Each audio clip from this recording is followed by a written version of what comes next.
kayo. Oo, so para hindi rin na kilala hakon, ako ngayon hipol sa ako nga Bible teacher, kundiin magkausa kami ni Architect Munching han pag-aramhan Bible or Bible study, magkagrupo kami. So oro gato kami nagmi-meeting ha Avenue Hotel. So yan na an ibahay yung kausa niyo kan Architect Munching nga trabaho. Naida na kami Bible study. Nakato kami habianji. So kay tapos naman dito han unang semana ang Sabado. So nagsiring akon nga dinhiliwat ko no kadiong kuliwat. So ama to nga yan aniya kayo para magsumatlot hayo partihan Biblia. So ganito ya kay gusto manggudiyap ni Architect Munching na kada usa iyo makabatihan mensahehan Dios bisan law sa kabisis o sa kasimana. Diba? Kay importante gihapon na naton kalag napapakaon naton diri lataton lawas. Kasi makurya nimo lawas diri malnourished pero timo kalag malnourished diri taton maupay. So para diri maging malnourished itaton kalag ami to nga kinahanglan naton han mensahe o pulong han Dios para magkaadan sustansya an aton kalag. So yan mapakanala kayo. May ba di diha aton nagbabasa na han Biblia o nag-aaram na han Biblia? Waray pa. Okay. So, ang mga taga-Bianji, nag-request naman naton kuan an Bible, hopefully nga taga-anirang Biblia ni Architect. So yan na, madali lang taton pag-iistoryahan yan na. So, mapakayanala kayo. Usa nga gintutot do, ini nga Biblia, asya ini ang pulong han Diyos. Okay? Yan na, ini nga pulungan Diyos, may daniya durudalain na igintutot duhaton. Usa nga importante nga igintutot duhan Biblia, partihan kamatayon. So, ang kada tawo, ang kada usa aton dinhi, mayada adlawhan kamatayon. Dili kita maaram kung saan maabot, dili kita maaram ano nga pamaagi. Pero ang sigurado, maabot ang aton adlawhan kamatayon. Yan na, mapakanala kayo. Kung umabot na nimo kamatayon, maaram ka ba matipakain ka? Hain ito mo destinasyon. Langit, sir. Ano ba iyo? Impyerno. Yan na, nagyakan ni sir, partihan langit. So yan na, ang pulonghan Diyos nagtututduha aton na kahuman mamatay ano sa nga tawo, ano ya destinasyon, langit o impyerno. Asya itong destinasyon ng tawo. Yan na pinaagi gyapon ng Biblia na ibaruan natin na kumanhi kalibutan ni Jesus. Nakilala ka mo kan Jesus? Tida Biblia, di ba? Kilala ka mo. So yan na, pagkanin ni Jesus para magkaada hinkatalwasan ang tao ang Diyos. Di ba? So na, ano ba ang rason kaya ano na naghatag ang Diyos sa aton hinkatalwasan pinaagi ka ni Jesus? Ang rason ito dida, kay tungod nagkikinahanglan kita hinkatalwasan. So gadman it kwarta, kinahanglan natin ang kwarta, nakitahan Diyos an usa naton nga kinahanglan nga importante nga kinahanglan partihan katalwasan. Yan na ano ang rason kaya ano naton kinahanglan ini nga katalwasan. So babasahan ko lang pulongan Dios Roma kapitulo 3 bersikulo 23. So nasri nga di kay nakasala an nga tanan ngan waray nakaabot han himaya han Dios. So yan na, ang pulong ng Diyos na sumata aton, nakasala ang nga tanan. Ako, nakasala ako, kita tanan din nakasala. May ada ba diha aton mariwa nga waray makasala nga tanan, may ada ba diha aton nga waray nakasala. Tanan kita, di ba? Nakasala. So yan na, ano ba ang kariyag signon hini nga sala? Ang kariyag signon hini nga sala, asya ni ang resulta han aton pagtalapas han balaod han Dios. Tumalapas nga ni kita han balaod han Dios nga naniya kaburuton sala ito. So ano ba mga balawd ang Dios na aton gintalapas? O saan ito dida gintatawag na 10 commandments? May da ba didi aton nakabatinahan 10 commandments? Correct pa. Di ba kada Semana Santa nakikita ka mo nga si Moses nakatuyan usa nga bukid kundi gintaganihan Dios nga duha ka tipan. Sa amin to dito nakasuratan 10 commandments. Yan na dito ha 10 commandments. Mayroon dito nakasurat nga nasa ring nga ayaw ikaw pangawat. Ama to usa nga nakasurat ditoan na pulo nga sugo. Yan na mapakanalakhay iyo. May ada ba didihaton tikang kaguti ay hasta niya pagdako waray pa makapangawat bisan makausa. Piso, bayabas, manok, ballpen, lapis, mulayan, may dana, di ba? So, sa ringang pulungan Diyos, nakasalaan nga tanan. So yan na, gusto ipahisabot ato ng pulungan Diyos, tanan nga tao, tumalapas, hanbalahod han Diyos. Waray tao nga nakaperpekto, hin pagtuman han iya balahod. Bisan gihapon ako, nakatalapas gihapon ako, hanbalahod han Diyos. So amin to, gipapasabot ha ato ng pulungan Diyos, na naton kabutangan, tanan kita, makasasala. Kay tungod nga, tumalapas kita, han iya balahod ngan kaburuton. Sa amin ito siya ang ipapasabot. Nga ni kaduha, ang pulungan Diyos nagtutot duha aton na ini nga sala mayada kabayaran. Mayada kabalyo. So ano ba ni nga kabayaran ng sala? Basahan ko la, Roma 6:23, nasa nga di, kay ang bayad han sala, amoan kamatayon. Yan na, ang pulungan Diyos nagtutot duha aton na kaya na mayada kita kamatayon, kay tungod nga bayad itohan sala. Okay? Amiton kabayaran. Pananglitan din niya Tacloban, na syudad ng Tacloban, mayada kita mga balaod. Kung ano sa nga tao, tumalapas ang balaod ang syudad ng Tacloban, pananglitan nangawat yan sa rakyan, ang kabayaran nito, kaprisuhan. Diba? Amo gyapon ang pamagi. Kung kita, tumalapas kita, han balaod ang Diyos, ang kabayaran nito, kamatayon. Amiton yakanhan pulungan Diyos. Yan ang mapakanala kayo. May ba didihaton maara man istorya parte kan Adan ngan iba? Nakilala ka mo kan Adan ngan iba? Di da Biblia? Diri ka mo nakilala?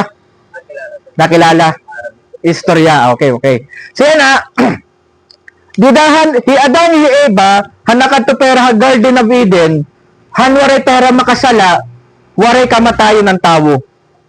Pero panahon na nakasala na hera, pinaagi nga ginkaon nera, an ingindi diri ang Diyos sa era, pagkaon, ito nga bunga, ito nga puno. Ha? Intaga nirang siro, tama, pinarusahan hera. So natika na ito nga nakasala hera, dito na nagkadahin yung pagsirot o kaparusahan. O sa nga upod ang sirot, amito na nagkaada kitahin kamatayon. Amiton bayadan sala. So tika nga to, nakaada na kita hin kamatayon. Sa amin ni ang rason, kaya ano natin kinahanglan hin katalwasan. Kaya tungod na natin kabutangan, tanan kita makasasala. Ngan may kabayaran ang sala, kamatayon. Yan na, ang Biblia, nagtutot duha aton na mayada ikaduha nga kamatayon. Ano ba ini nga ikaduha nga kamatayon? Basahan ko lahagin padayag, Kapitulo 20, versikulo 14. Nasri nga di, ang lanaw han kalayo, amuan ikaduha nga kamatayon. Ginpapasabot ha aton ang pulungan Diyos, na ini nga lanaw nga kalayo, amo inian ikaduha nga kamatayon. Ang impyerno, aniya kilalan, pagkakilalan, kamatayon niya, pero ikaduha. So amin niya ang rason, kaya ano natin kinahanglan yung katalwasan. Kaya tungod na makasasala kita, nga ang bayadan sala, kamatayon, tanan nga tao, nakasala, karigsigon, tanan nga tao, natipakadto na ha-impyerno. Maruyag man kita o diri, amitot aton destinasyon. Matipakadto kita ha-impyerno. Kung waray kita kan Jesus. Maupay na lang nga waray kita pabaihan aton Diyos. Kaya nagitawarin niya pa ba iya iginpadara aniya bugtong nga anak nga Hesus Kristo. Ani kaduha nga persona ang Dios. Kumani Hesus pinaagi kan Birhen Maria, ginanak hiya. Hanakan ni pa Hesus sa kalibutan, nagkinabuhi ni Hesus hin perpekto nga kinabuhi. Karigsigo nga perpekto nga kinabuhi, waray magtalapa si Hesus han balaod ang Dios bisan makausa. Tanan han balaod ang Dios ngan kaburutan ng Dios, perpekto niya ginbuhat o gintuman. Amo itong karigsignon. Sa ringan kan kasuratan, nagsakit niya, namatay hiya, tungudan sala. Jesus ang nagbayad, han pinalidad, han sala, han iya mga tao. Hiya ang ginsirutan han Diyos para diri na pagsirutan an iya mga tao. O, karigsignon, hiya ang ginkastigo o ginparusahan ng Diyos para ang tao ni Jesus diri na parusahan. Amo itiya. So, sa ringan kasuratan, namatay hiya, iginlubong, ikatulok adlaw, nabanhaw Jesus. Hanadlaw niya pagkabanhaw, mayada mga tao nga kumita niya pagkabanhaw. O sa netera Pedro, Tera Juan, ngan Orhe, nagpakita iya kan Apostol Pablo. So mayada kumita, ngan bumalik Jesus nga tontuo hanaton Dios Amay. Naguhulat iya kaniya ikaduwa nga pagkanhi. Yan na, ini nga katalwasan na iginhatag haaton han Diyos, ano ang pamaagi para natin ini makarawat or maangkon. Ano kaya ang pamaagi ini? So yan na, para mabaruan natin ang pamaagi, babasahon natin ang pulong ni Jesus. Jesus nagtutduhiya kung ano ang pamaagi para makuha nimo ini nga kinabuhi nga waray katapusan o katalwasan. So nasa rin ni Jesus sa basahan nato na Juan Kapitulo 3, versikulo 16. May dapat din natin memorize na Juan 3:16 or John 3:16. Waray? So, nasa rin dito, ini nga Juan 3:16, ini nga versikulo, tikang ini han ginyakan ni Jesus. Asya niya yung ginyakan ni Jesus. Ang panahon nga nagkikipag-istorya kan Nicodemus. Yan na, anyakan ni Jesus, Juan 3:16, kay ginhigugmagod han Diyos ang mga tao nga kalibutan nga iginhatag niya an iya uusagod lang nga anak para an bisan hin-o nga tumuo nga iya diri mamamatay kundi magkakamayada hin kinabuhi nga waray katapusan. So hinay-hinayon natin na dahi architect. Sige. Hinay-hinayon natin para maintindihan natin ini nga mensahe, ini nga bersikulo. So siyahan, nayakan ni Jesus, kay ginhigugmagod han Diyos ang mga tao nga kalibutan, nga iginhatag niya uusagod lang nga anak. Yan na gusto ipasabot ni Jesus nga mayada paghigugma ang Diyos haaton. Okay? So ang rason nito nga nakahigakan kita nga mayada paghigugma, kay tungod nga iginhatag niya ni Jesus. Ang pag-abot ni Jesus din nga kalibutan, pagpapakita ito handugma han Diyos sa aton. Kay kung waray paghigugma ang Diyos, diri mapaka ni Jesus. Diri ya maparay sa nga krus. Pero aniya pag-abot, aniya kasakit, aniya kamatay nga krus, amit ang klaro nga pagpasabot aton ng Diyos nga may adahiya paghigugma. So siya ang ginpapasabot niya na may adahiya paghigugma. Ngaran kita makasasala. Nga nasrin pa Jesus, para ang bisan hino nga tumuo ha iya, diri mamamatay kundi magkakamayada hin kinabuhi nga waray katapusan. Ini nga bersikulo nga Juan 3:16, Jesus nagkaada yan saad. Ano ya saad? Kung hino man ang matuo ha iya, may ada kinabuhi nga waray katapusan. Yan na, kung Jesus magsaad nga ni, kinahanglan naton tumapod or tumuo. Kaya ano, ito nga saad ni Jesus, wala ito halo nga buwa. Puro ito tinuod. Kadaman haton din kung ang usa nga politiko magsaad haton, ang kadaman haton din natuod kita, natapod kita. Kung ang usa nga politiko magsaad, labi na, magkaada kita hin pagtuo, pagtapod, kung ni Jesus ang nagsaad haat. Yan na, ang saad ni Jesus, kini nga bersikulo, kung hinuman ang matuo ha iya, may kinabuhi nga waray katapusan. Ini nga kinabuhi nga waray katapusan, pananglitan ito hit kataluwasan.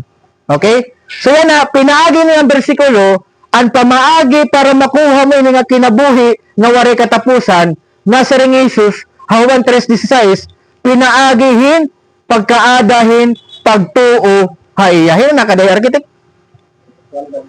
Okay. So amin niya. Amin na sa dato ni Jesus. Kung ikaw tumuo ka haiya, tumapod ka haiya, aniya saad, pag umabot mo adlawhan kamatayon, aadto ka ha ginhadian ng Diyos o langit. Amin ton saad niya. Yan na, para yung tantawo nga diri matapod ka ni Jesus, diri matuo haiya, warehera dito ha ginhadianan han Diyos. Kundi magato banghera, han pinalidadan era sala dito ha impyerno. So yan na, ang tutbuhan Biblia, para makarawat natin ini nga kinabuhi nga wari katapusan, pinaagihin, pagkaadahin, pagtuo kanisus o pagtapod haiya. Pagtapod ikaw nga hiyala ang pamaagi para ka makasulod han ginadian ng Diyos. Sa ring ni Jesus sa Juan 14:6, ako ang dalan, ako ang kamaturan, ako ang kinabuhi. Waray makakakadto ha amay, kundi pinaagi ha akon. Kinahanglan mo tumapod na Jesus la ang pamaagi para ka mapasaylo ni mga sala ngan makarawton ka Dios, karawton ka Dios dito haniya ginhadian. Pinaagihin pagtuo. Okay? Anong tutbo ni Jesus? Ano ang pamaagi para natin makarawat ini nga katalwasan? Basihan natin yung basa nga bersikulo.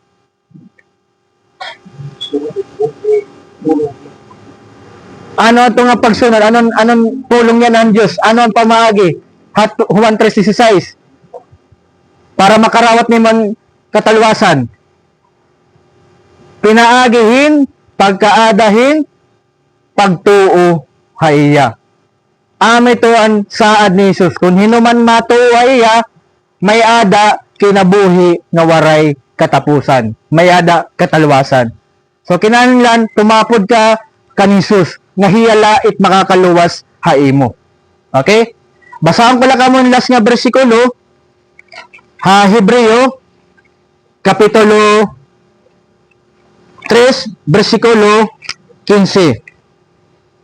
Nasa ring nga di sugad hangin siring ha kasuratan kung mabatian niyo yan nga adlaw aniya boses ayaw patigaha aniyo mga kasing-kasing.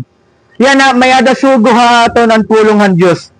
Kung yan ang adlaw, makabati kita, aniya mensahe, o aniya pulong, aniya sugo ha aton, diri naton patigahon anaton kasing-kasing. Ano ba't karigsigan patigat kasing-kasing? Diri natuod, diri namamati. Waray maraot kung namamati kita han pulong Diyos. Ngan mas maupay kung matuod kita han pulong Diyos. Natuod ako hininga kulop natin pag kirigta, pag istorya, ginplano ito ang Diyos sa imo kinabuhi, makabati ka hininga, maupay nga sumat. Kaya no, kung umabutan mo adlawhan kamatayon, andam ka, maaram ka, kung paano ka makakasuludan ginadian ng Diyos. Yan na, untay ni nga itong gin-istoryahan, una-una ni mo maupay, diri ni mo karagon, kay diri mo nga niya karawton nga, maupay nga sumat, makuri nga ito't kabutangan dito ha impyerno. Dini pala kalibutan, kapaso, diri na kita nailog. Labi na dito. So, unta, seryosohon niyo, ano yung nabatian niya, maupay nga sumat, tikag han Diyos. Kaya ini nga maupay nga sumat, amin ni maghahatag-haton ng katalwasan, kung matuod kita, han maupay nga sumat. Yan na, may ba ka mo pakayana, o gusto niya ipaklaro? May ba pakayana? Waray? May da ka mo nabaruan? Mayda, okay. Isarlan mayda na baruan kay ilan baton. So, bakit mayda dito gusto magyakan, ano yan na baruan, bisan la, usa ka tao din or duhala, pwede magsumat o magyakan. Ano ba nimo na baruan yan na, nga kulop? Ikaw, sir, anong? Sunodhan, pulong ang Diyos, Ten Commandments,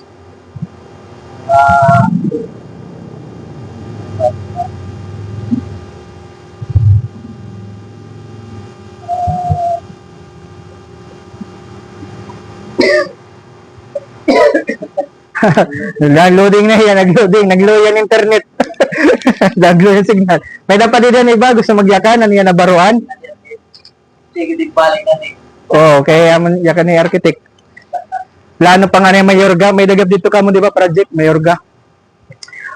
So, amin niya, otro ko la, ang importante nga atong ginistoryahan niya na ang pamaagi para makarawat nato ng kataluasan, sa ring Jesus, pinaagihin pagkaadahin pagtuo haiya.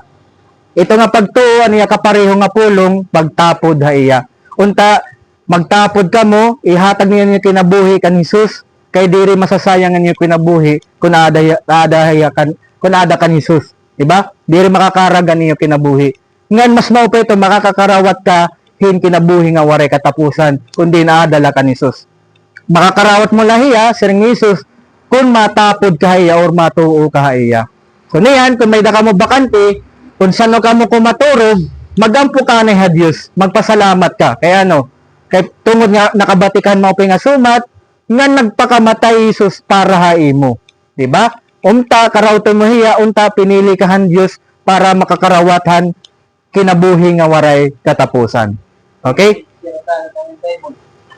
Amo na ito na akong request kay Kaya Sir Lakay, amo gyapon ni request na tagay ko no kaming Bible. Naghatag akong Bible, pero guti ay ani baliwat nga to, dili nakita kay guti ko nagsurat. Oh, mga sugad lang ni kadako. So nagyakan ako ni architect na nagpalit na ko niya, nag-istorya na niya kan architect Dani. Nakilala ka mo kan architect Dani Puntibilia. Habang mga nag-break time, Basa, tama, oh. Tama, oh. Oo, tama. Sige lang kay magkita na kami ni architect, sumat kaya nga tagaan gyap kamo din yung Biblia, kung anong gyap kamo niya. Pero kamo nga di, maron naman niya kung pero kamo katao din ni. Sige, magampula kita kadali, ipiyungan natin mata, idukon natin ulo, ampula kita kadali.